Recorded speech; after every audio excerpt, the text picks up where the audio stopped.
आप सभी को 76वें गणतंत्र दिवस की ढेर सारी शुभकामनाएं। हम सभी जानते हैं कि आज ही के दिन अर्थात 26 जनवरी 1950 को हमारा संविधान लागू हुआ था। आइए जानते हैं इसके पीछे का इतिहास। हम यह भी जानते हैं कि 15 अगस्त 1947 को हमारा देश आज़ाद हुआ था, अर्थात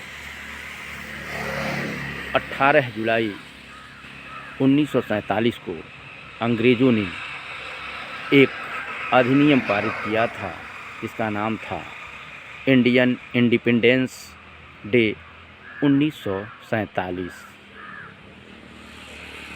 18 जुलाई को ही इस पर ब्रिटेन के राष्ट्राध्यक्ष ने हस्ताक्षर कर दिया था, लेकिन यह भी तिथि निर्धारित की गई थी कि यह अधिनियम 15 अगस्त 1947 को लागू होगा। फिर 2 वर्ष 11 माह 18 दिन में हमारा यह संविधान बन करके 26 नवंबर 1949 को तैयार हो गया, लेकिन इसे लागू किया गया 26 जनवरी को। आखिर क्यों? इसके पीछे का क्या है रहस्य? आइए जानते हैं।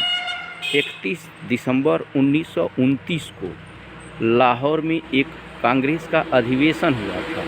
उस समय कांग्रेस के अध्यक्ष पंडित जवाहरलाल नेहरू थे। इसी अधिवेशन में पूर्ण स्वराज की मांग की गई थी, लेकिन इसमें भी तिथि निर्धारित किया गया था कि यह स्वराज 26 जनवरी 1930 को हो जाएगा। एक कल्पना की गई थी कि 1930 में 26 जनवरी को भारत स्वतंत्र हो जाएगा। इसी दिन को महत्वपूर्ण बनाने के लिए 26 जनवरी 1950 को हमारा संविधान लागू हुआ। अब हम आइए जानते हैं कि 15 अगस्त के पहले क्या था हमारे देश का शासन संचालन। तो 15 अगस्त के पहले हमारा देश ब्रिटेन का उपनिवेश था। ब्रिटेन का उपनिवेश था। उपनिवेश का मतलब ये होता है कि एक देश पर दूसरे देश का शासन, अर्थात हमारे देश पर ब्रिटेन का शासन था। जब हम आज़ाद हो गए उसके बाद 1935 का जो अधिनियम था, यह अंग्रेज़ों द्वारा ही बनाया गया था, वहाँ के राष्ट्राध्यक्ष द्वारा। ये हुआ कि जब 15 अगस्त 1947 के बाद जब तक भारत का संविधान लागू नहीं हो जाता, तब तक 1935 के अधिनियम के तहत ही भारत में शासन संचालित होगा। ध्यान देने योग्य बात है कि इस जो हमारा संविधान बना उसमें 395 अनुच्छेद धाराएं थीं, उसमें से करीब 200 धाराएं जो है 1935 के अधिनियम से ही था।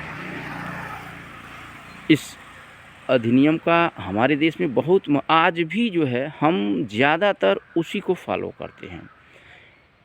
तो अब आप समझ गए होंगे कि यह गणतंत्र क्यों 26 जनवरी 1950 को बनाया जाता है। इसके तहत जो है हम आपको अन्य जानकारी के लिए हमारे वीडियो को देखते रहें। धन्यवाद।